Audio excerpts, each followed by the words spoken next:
मोदी जी कहते थे ना खाऊंगा ना खाने दूंगा, लेकिन खाने वालों को।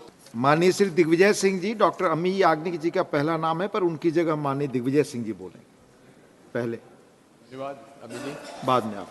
माननीय उपसभापति महोदय, मैं लोक परीक्षा अनुसूचित साधन निवारण विधेयक 2024 का मूल रूप से समर्थन करता हूं, क्योंकि पिछले कुछ वर्षों में जो निष्पक्ष परीक्षाएं होनी चाहिए थी वो एक बहुत बड़ा व्यवसाय बन गया है। पेपर लीक, ऑनलाइन एग्जामिनेशन के अंतर्गत छेड़छाड़, और यहां तक कि जो ऑनलाइन एग्जामिनेशन होता है, रिजल्ट आने के बाद कौन सा पेपर आसान था उसमें नंबर बढ़ा दिए जाते हैं और जो कठिन था उसमें नंबर कम कर दिए जाते हैं। उसको कहते हैं नॉर्मलाइजेशन। इतना बड़ा भ्रष्टाचार का ये माध्यम बन गया है, जिसका मैं उल्लेख करना चाहता हूं। माननीय, शिक्षा जो है कॉन्करेंट सब्जेक्ट है, लेकिन ये राज्यों में जो परीक्षाएं हुई हैं, जो रिक्रूटमेंट हुआ है, उसका सबसे बड़ा घोटाला मध्य प्रदेश में व्यापम में हुआ। और साथ में आज तक एक अजीब सी बात हुई कि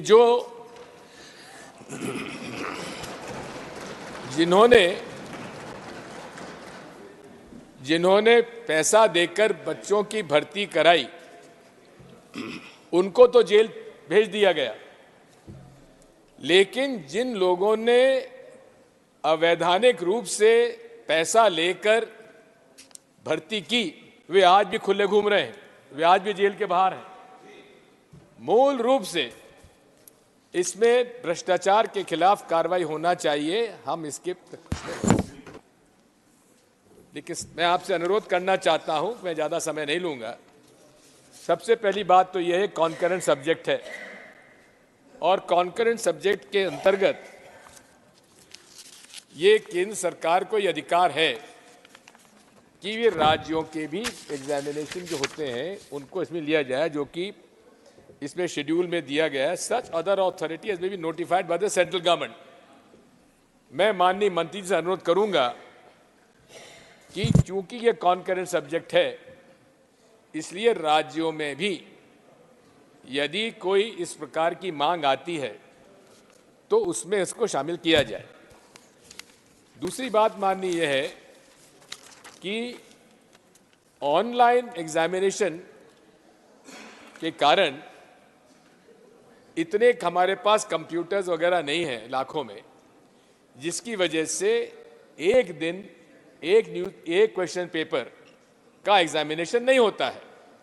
इसलिए अलग अलग दिनों पर अलग अलग क्वेश्चन के आधार पर परीक्षा होती है, और उसमें ही नॉर्मलाइजेशन का ये प्रोसेस उन्होंने शामिल कर दिया है। इसलिए ऑनलाइन परीक्षा एक बहुत बड़ा भ्रष्टाचार का कारण बन गई है, एक माध्यम बन गया है। और ऐसी कंपनीज इसमें शामिल हो गई हैं जो ब्लैक लिस्टेड होने के बाद भी दूसरे प्रांतों में जाकर वो अपना ठेका ले लेते हैं, और खुलेआम व्यवसाय हो रहा है। मैं माननीय मंत्री से अनुरोध करना चाहता हूं कि जितनी परीक्षाएं हो, ये ऑनलाइन परीक्षाएं बंद करें, ऑफलाइन होना चाहिए, ऑब्जेक्टिव पेपर्स हो, एग्जामिनेशन हो, और वहीं पर उसका जांच करके वहीं नतीजे उनको घोषित कर देना चाहिए। मैं और ये भी अनुरोध करना चाहता हूं, कुछ मेरे अमेंडमेंट्स हैं, हालांकि आज ही तो हमको ये बिल मिला और आज ही अमेंडमेंट के अंदर टेबल ऑफिस कह रहा है कि आपका स्वीकार नहीं करें, जबकि मैंने टाइम पर दे दिया था। इसमें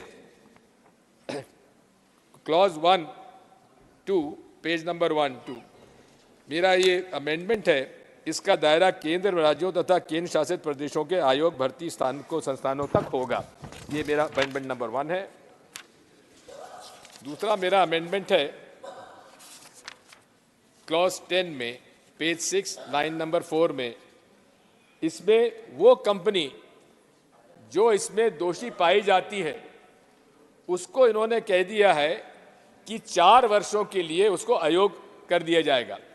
जो कंपनी जो आरोपी हो चुकी है उसको 4 वर्षों के लिए, उसको परमानेंटली उसको आजीवन प्रतिबंध कर देना चाहिए उसको। तीसरा मेरा अमेंडमेंट है कि परीक्षा प्राधिकरण का उन्होंने नाम रखा है प्राधिकरण, लेकिन उसमें आयोग भी होते हैं, बोर्ड भी होते हैं।